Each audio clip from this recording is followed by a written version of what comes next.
Hello everybody, this is Lucky Chewy for Ivy League. I'm going to be making a bit of a different video today, sort of trying to follow along in the footsteps of Zaza, as his video got excellent reviews and everybody seemed to appreciate the content. Um, my last videos have been sort of hand history review based, and I personally never thought that hand history review was one of my best attributes as a video maker, because it sort of takes in isolation a hand that there's a lot of build up to, and without that build up it's a bit difficult sometimes to see why a certain play might happen, or why it makes sense out of context. So I'm going to attempt here to talk about the various things that lead up to I guess in a session, various considerations and aspects of the game that allow the dynamic to develop as it does. So typically when I sit down, as I have a bit of a known image within the poker world, it's going to be different for me than it is for some of you, in that most people are going to have some kind of preconception about me. And that's tricky sometimes, because although I can recognize that a preconception is held by my opponents, I can't always tell what that preconception necessarily is. Sometimes it becomes fairly obvious that, based on just a very subtle comment, or maybe just even like I raise and then they fold their blind and give like a big sigh, and it kind of lets me know that this person thinks like, all right, here's this younger, aggressive, internet-bred sort of player who's going to be like overly aggressive. And for the most part, that's not really the case. Like, obviously sometimes I'm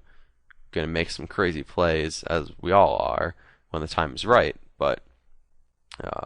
it's definitely clear to me sometimes that my opponents think I'm much more aggressive than I am.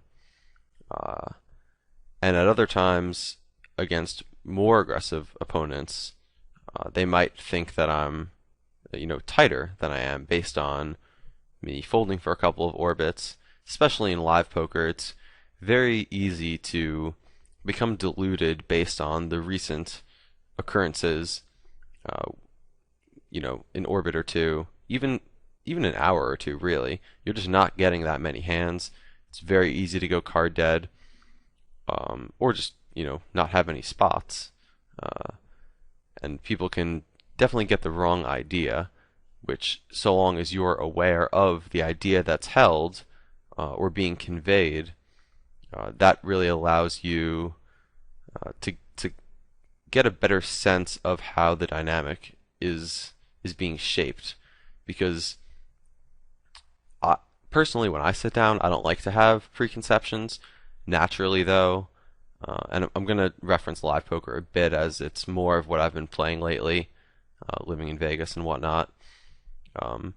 You do sometimes have to take into consideration what is happening at the table,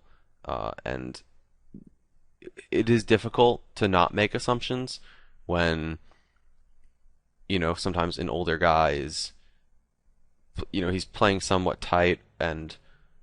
without trying to contradict what I'm saying, over a couple of orbits you do gain a sense of I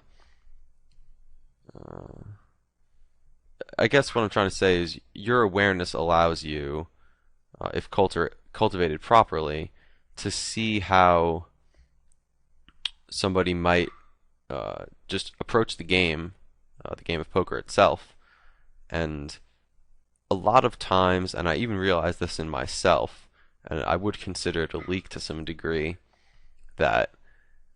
very much like our personalities, we have things about our poker games that we'd like to stick to, and it's oftentimes those things that they might not even be leaks, but when something within one's game is not frequently being swayed from, if you can realize that,